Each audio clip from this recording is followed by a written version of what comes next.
സ്റ്റേജില് അദ്ദേഹം ഒരു വേറെ ലെവലാണ്. നടുപ്പിൻ നവരസ നായകൻ. Ladies and gentlemen, put your hands together to welcome the one and only Jayaram. കൊട്ടാരക്കരയിലേക്ക് ജയറാമേട്ടനെ സ്വാഗതം ചെയ്യാണ്. Let's check out the profile.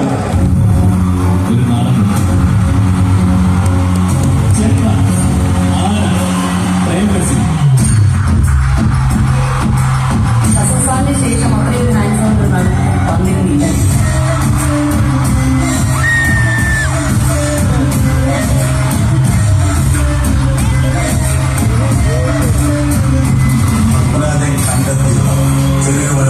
Padmarajan ചിത്രം അമരനിൽ തുടങ്ങിയ ചലച്ചിത്രയാത്ര അനുദിനം തുടരുമ്പോഴും നായകനിരയുടെ അമരത്തു നിന്നും ഒരിക്കലും അകന്നു നിന്നിട്ടില്ല ജയറാം എന്ന ജനപ്രിയ താരം.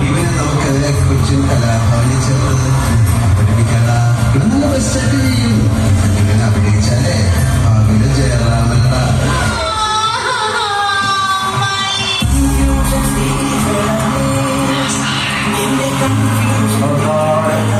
കൈവിട്ട് പോയി മോനെ. അനുകരണകലയിലെ മികവും മിഴിവും കലാഭവനിൽ നിന്നും മലയാള സിനിമയുടെ ഉയരങ്ങളിലേക്ക് ഈ കലാകാരന് അംഗീകാരങ്ങളുടെ വഴിയൊരുക്കി.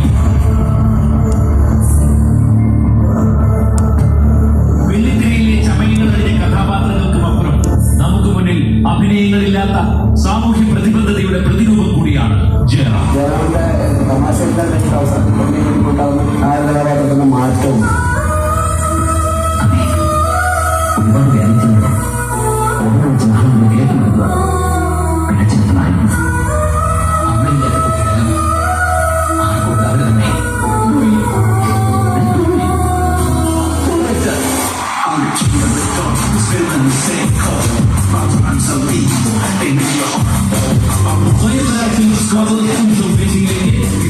സ്വാഗതങ്ങളോടെ സ്വാഗതം.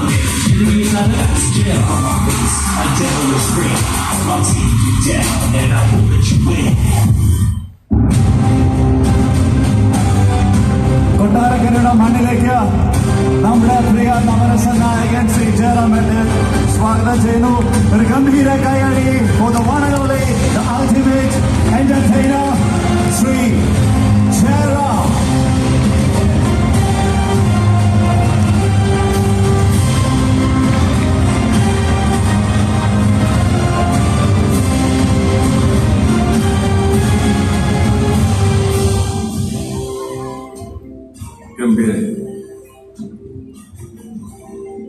ജയറാമേട്ട കൊട്ടാരക്കരയുടെ മണ്ണിലേക്ക് സ്വാഗതം. Thank you.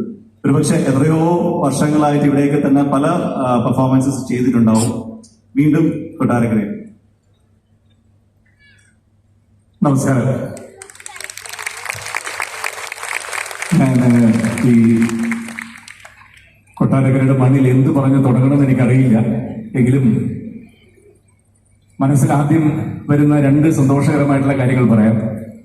ഒന്ന്, ഏകദേശം 19-20 വർഷങ്ങൾക്ക് മുമ്പ് സ്വയംവരയുടെ ഒരുപക്ഷെ ആദ്യത്തെ സ്വയംവര എന്ന് പേര് വെച്ച ആദ്യത്തെ ഷോറൂം എൻ്റെ കൈകൾ കൊണ്ട് ഉദ്ഘാടനം ചെയ്യാനുള്ള ഭാഗ്യം ഉണ്ടായിട്ടുണ്ട്. അതിനുശേഷമാവാം സ്വയംവര എന്നുള്ള പേര് ശ്രീ ശങ്കരൻകുട്ടി പിന്നീട് വ്യാപിച്ച് ഇന്ന് കേരളം മുഴുവൻ നിൽക്കുന്ന ഒരു വലിയ ശൃംഖലയായി മാറിയത്. രണ്ടാമത്, ഫ്ലവേഴ്സ് ടെലിവിഷൻ. അതിന്റെ തുടക്കം ആദ്യം എന്റെ ചെണ്ടയുടെ കോലുകൾ വീടുകൊണ്ടായിരുന്നു. അതിനെ നിഷേധിച്ചത് ശ്രീകണ്ഠൻ നായർ സാറ് തന്നെ. അങ്ങനെ ഈ രണ്ടിലും തുടക്കത്തിൽ എൻ്റെ കൈകൾ ഉണ്ടായിരുന്നു എന്നുള്ളതിൽ ഒരു അഭിമാനമായിട്ട് ഈ നിമിഷത്തിൽ വിചാരിക്കുന്നു. എന്തായാലും വളരെ വളരെ വളരെ വളരെ സന്തോഷം. ഒന്ന്, രണ്ടിന്റെ വളർച്ചയിലും, ഫ്ലവേഴ്സ് ടിവിയുടെ വളർച്ചയിലും അതേപോലെ തന്നെ ശങ്കരൻകുട്ടിയുടെ ഈ സ്വയംവരയുടെ വളർച്ചയിലും ഒരുപാട് സന്തോഷിക്കുന്നു, അഭിമാനം കൊള്ളുന്നു. അതിനേക്കാളൊക്കെ ഉപരി ഈ മനുഷ്യത്വം അല്ലെങ്കിൽ ആ ഒരു മനസ്സ് എന്ന് പറയുന്ന സംഗതി, അത് ഇവിടെ എടുത്തു പറയാതിരിക്കാൻ പറ്റില്ല. കാരണം നമ്മളുടെ ഇവിടെ വലിയ പ്രളയം നമ്മൾ നേരിട്ട് കണ്ടതാണ്. അതേപോലെ തന്നെ ചെന്നൈയിലുണ്ടായ മഹാപ്രളയ സമയത്ത് കൈകൾ നീട്ടി ഒരു നേരത്തെ ഭക്ഷണത്തിനും വെള്ളത്തിനും എല്ലാം യാചിക്കുന്ന കോടീശ്വരന്മാരെ അന്ന് ചെന്നൈയിൽ എനിക്ക് കാണാൻ സാധിച്ചു. അപ്പോൾ അവർക്ക് ആവശ്യമുള്ള വസ്ത്രങ്ങൾക്ക് വേണ്ടി എന്നെ ആദ്യം വിളിച്ച് എനിക്ക് വേണ്ട എത്രയോ ലക്ഷക്കണക്കിന് രൂപയുടെ വസ്ത്രങ്ങൾ ശ്രീ ശങ്കരൻകുട്ടിയും അദ്ദേഹത്തിന്റെ ഭാര്യയുമാണ് ഇവിടെ നിന്ന് കൈപ്പി അയച്ചത്. അത് മുഴുവൻ അവിടെ വിതരണം ചെയ്യാനുള്ള ഭാഗ്യം എനിക്കുണ്ടായി. ആ നല്ല മനസ്സിന് ശങ്കരൻകുട്ടി ഭാര്യയും ഞാൻ ആദ്യം നന്ദി പറയുന്നു. ഒരു വേദിയിൽ വെച്ച് അത് പറയാൻ ഇതുവരെ എനിക്ക് സാധിച്ചിട്ടില്ല, നിങ്ങൾ അന്ന് തന്ന സഹായങ്ങൾ. പിന്നെ ചേട്ടനോടൊപ്പം വേദിയിൽ നിൽക്കുമ്പോൾ എനിക്കൊക്കെ വലിയ സന്തോഷമാണ്. നമ്മൾ ഈ പണിക്ക് ഇറങ്ങി പുറപ്പെട്ടത് ലാഭത്തിലേക്കായി എന്ന് തോന്നുന്നത് നിങ്ങളോടൊക്കെ ഒപ്പം വേദി പങ്കെടുപ്പോഴാണ്. അന്നും ഇന്നും ഈ തുടക്കം വെച്ചതിനെ കുറിച്ച് പോലും ഫ്ലവേഴ്സ് ആണെങ്കിലും നന്നായിട്ട് പോകുന്നു, സ്വയംവരാണെങ്കിലും നന്നായി പോകുന്നു. ഈ 2024 ഇപ്പം മലയാള സിനിമ വലിയ അത്ഭുതകരമായ വിജയങ്ങൾ എന്നൊക്കെ നമ്മൾ പറയുമ്പോഴും 24 തുടക്കം വെച്ചത് ജയറാമേട്ടൻ ഓസലം എന്ന് പറയുന്ന സിനിമയിൽ അതിന്റെ ഒരു പച്ചപ്പ് ഇപ്പോഴും ഇങ്ങനെ കിടക്കുന്നുണ്ട്. മലയാള സിനിമയിലേക്ക് വന്നത് നിലവിൽ നടന്നുകൊണ്ടിരിക്കുന്ന മറ്റ് സിനിമാ പരിപാടികളേറെ മുഴുവനായിട്ട് അന്യഭാഷാ പരിപാടികളിലാണ് ഇപ്പൊ നിൽക്കുന്നത്. അങ്ങനെയില്ല, മറ്റ് അന്യഭാഷകളിലൊരു നല്ല വെൽക്കം കിട്ടുക എന്ന് പറയുന്നത് എന്നെ സംബന്ധിച്ച് ഏറ്റവും വലിയ ഭാഗ്യമായിട്ട് ഞാൻ കരുതുന്നതാണ്. അപ്പോ എല്ലാ ഭാഷകളും ചെയ്യുന്നുണ്ട്. മലയാളത്തില് ഓസ്ലറിന്റെ 2ാം ഭാഗത്തിന് വേണ്ടിയുള്ള തയ്യാറെടുപ്പുകൾ നടക്കുന്നു. ആഹാ, അടിപൊളി. തമിഴില് വിജയുടെ ഗോട്ടാണ്. ഫാൻസ്. തെലുങ്കില് രാംചരന്റെ ഗെയിം ചേഞ്ചർ, അതിൽ വളരെ. കന്നഡത്തില് കാന്താര 2. എല്ലാം വലിയ സിനിമകളുടെ ഭാഗമായിട്ട് നിൽക്കുന്നത്. അതല്ല ജയറാമേട്ടൻ 2 കാര്യങ്ങളും ഉണ്ട്, അത് ഞാൻ പറയാതെ പോരുത്. കാരണം ജയറാമേട്ടൻ പ്രണയിച്ച് വിവാഹം കഴിച്ചതാണ്. നമ്മളത് പല ഇന്റർവ്യൂകളിൽ ആ കാലം തൊട്ട് കുട്ടിക്കാലം തൊട്ടൊക്കെ നമ്മൾ കാണുന്നുണ്ട്. നമ്മൾ ഈ കൊടുത്താ കൊട്ടാരക്കരയിൽ കിട്ടും എന്നൊക്കെ പറയുന്നത് പോലെ ഇപ്പം കാളിദാസൻ ഈ ഇടയ്ക്കൊരു പെൺകൊച്ചിനെ ഇഷ്ടമാണെന്ന് പറയുമോ? എന്തായിരുന്നു അത്? കാളിദാസനൊക്കെ നമുക്ക് വളരെ പരിചയമുള്ള ഒരുത്തനാണ്. അപ്പം കാളിദാസന്റെ ആ പ്രണയം ജയറാമേട്ടൻ പിടിച്ചതാണോ, അവൻ വന്ന് പറഞ്ഞതാണോ, എന്താണ്? നിങ്ങൾക്ക് വല്ല വോയിസും ഉണ്ടോ, വല്ല പറയാൻ പറ്റുമോ? ചേട്ടൻ ഇത് തന്നെ പ്രേമിച്ചതല്ലേ? അല്ല, ഞാൻ പെട്ടെന്നൊരു എന്താ പറയാ, കുറെ വർഷങ്ങൾക്ക് മുമ്പുള്ളൊരു കാര്യം പറയാം.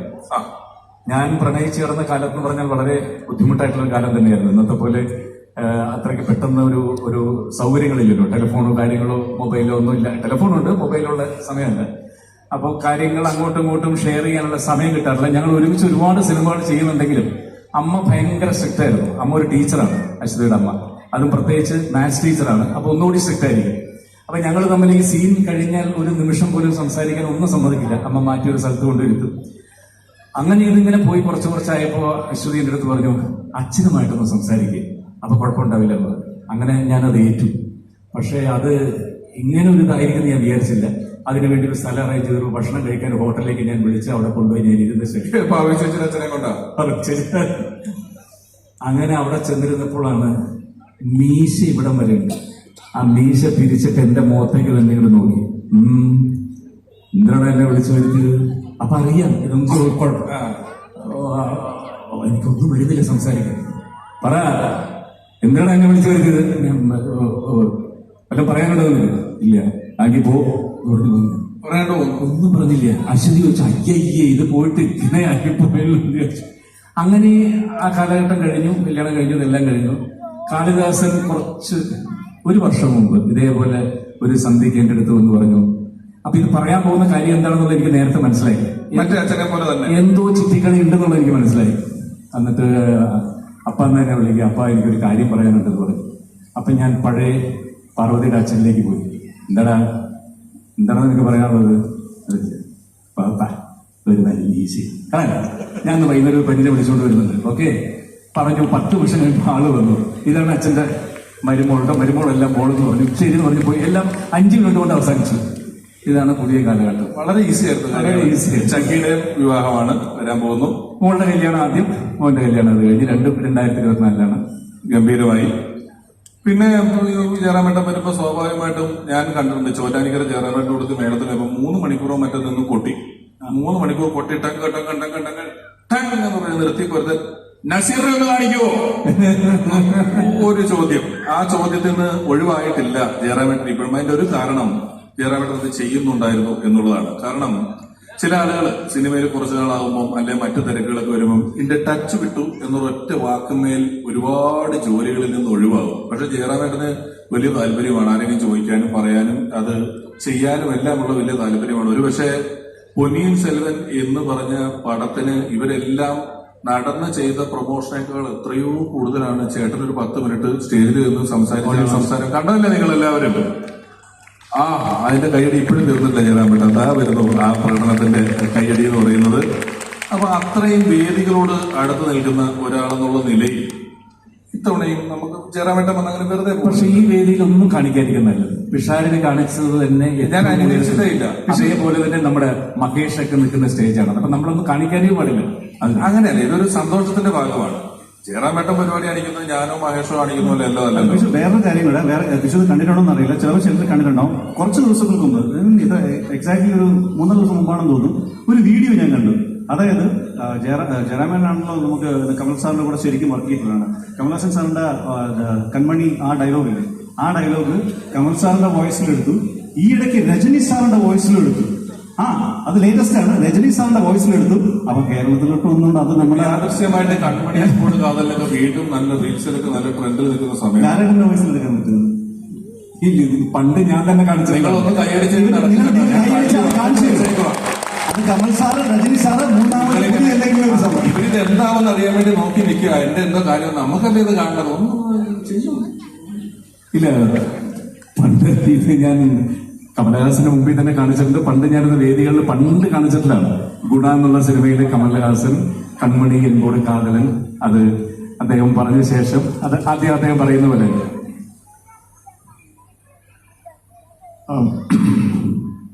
കൺമണി അൻപോട് കാതലൻ നാം എഴുതും കഥനം, அது உண்மையாக பார்க்கும்போது தான் அது எழுதணுங்கிறது அந்த ஆசை எனக்கு ரொம்ப வந்துட்டே இருக்குது. அதனாலே அவ்வளோதான், ஒன்றும் இல்லை, அதுக்கு மேலே எதுவும் இல்லை. இது അദ്ദേഹം പാടുന്നു, കൺമണി അൻപോട് കാതലൻ നാം എഴുതും കവിതമേ. ഇത് തന്നെ ഒരു പക്ഷേ രജനീകാന്ത് ആയിരുന്നെങ്കിൽ ആ വേഷം ചെയ്തിരുന്നത്. കൺമണി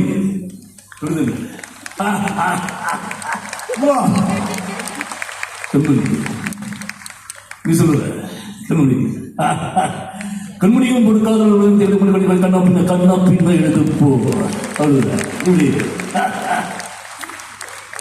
ഇതാണ് സംഭവം. ഗംഭീരല്ലേ? ഒരു ഗംഭീര കാര്യം ഇപ്പൊ ജയറാമേട്ടനോട് ഈ സ്റ്റേജിൽ ജോയിൻ ചെയ്തിട്ട് നമ്മുടെ മഹേഷിനെ കൂടെ നിർമ്മിക്കുകയാണ്. മഹേഷ് കുഞ്ഞുമോൻ. മഹേഷ് സെക്കൻഡുകൾ കൊണ്ട് അറിയാലോ. ഞാൻ പറഞ്ഞു, മഹേഷൊക്കെയുള്ള വേദിയിൽ ഒന്നും കാണിക്കാതിരിക്കുന്നതാണ് എന്റെ ഭാഗ്യം. എന്റെ ഏറ്റവും വലിയ ഭാഗ്യമാണ് നിങ്ങൾ രണ്ടുപേരുടെ കൂടെ.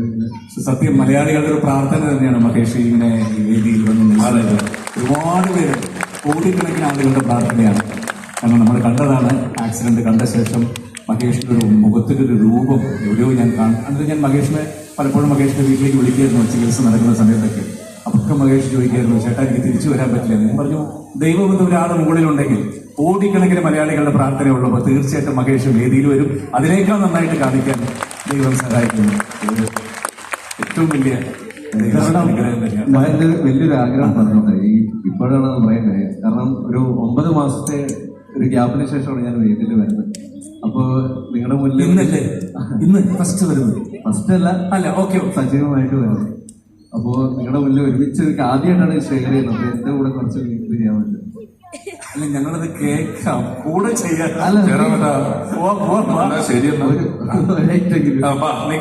അപ്പൊ നമ്മള് ഈ അടുത്ത് നമ്മുടെ വിനീതേട്ടന്റെ പുതിയ ചിത്രമായിരുന്നു വർഷങ്ങൾക്ക് ശേഷം.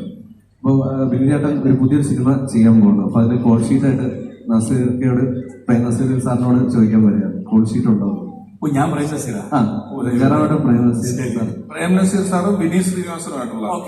അപ്പൊ പിഷാരിയാരാ? ഞാൻ പ്രൊഡക്ഷൻ കണ്ടുള്ളതാ. പടം നടന്നു നോക്കട്ടെ. ഹലോ പിഷാരി. ഹലോ, ഓക്കെ അല്ലേ? അത് രാഷ്ട്രീയക്കാരനോട് വിനീത് ഒരു കാര്യം ചെയ്യൂ, നസീർ സാറിനോടൊന്ന് ചോദിച്ചു. അല്ല, നിങ്ങൾ സംസാരിച്ചില്ലായിരുന്നോ? നിങ്ങൾ സംസാരിച്ചില്ലേ? ഞാൻ നേരത്തെ സംസാരിച്ചില്ല. വിനീത് ഒന്ന് എന്ന് നസീർ സാറിനോട് ചോദിച്ചാൽ സാറ് സംസാരിക്കും കേട്ടോ. സാർ സാർ നമസ്കാരം. നിങ്ങളെയോ ഞാൻ എവിടെയോ വെച്ച് കണ്ടിട്ടുണ്ടല്ലോ.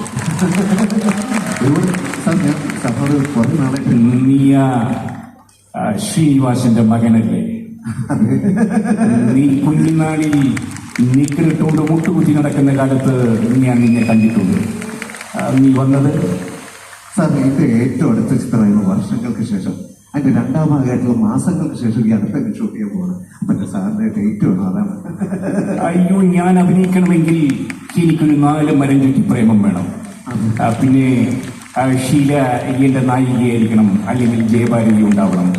നിന്നെ കൊണ്ടത് പറ്റുമെങ്കിൽ മാത്രം ഷീനെ സമീപിച്ചാൽ മതി. അപ്പൊ എന്തായാലും എന്താ ഞാൻ വന്ന കാര്യം എന്തായാലും നടന്നിട്ടുണ്ട്. എല്ലാവരും നല്ലൊരു കാര്യം കൊടുക്കാം. Thank you. പ്രൊഡക്ഷൻ സെറ്റായി പടം പ്രൊഡക്ഷനൊക്കെ സെറ്റാണ്. Production set. പിന്നെ ഇവർക്ക് ഡേറ്റ് കിട്ടിയ നസീർ സാറിന്റെ ഡേറ്റ് കിട്ടിയ പ്രൊഡക്ഷൻ ആണ് അവാർഡ്. അതിന്റെ സാറ്റലൈറ്റ് ശ്രീകണ്ഠൻ സാർ മേടിക്കുകയും ചെയ്യും.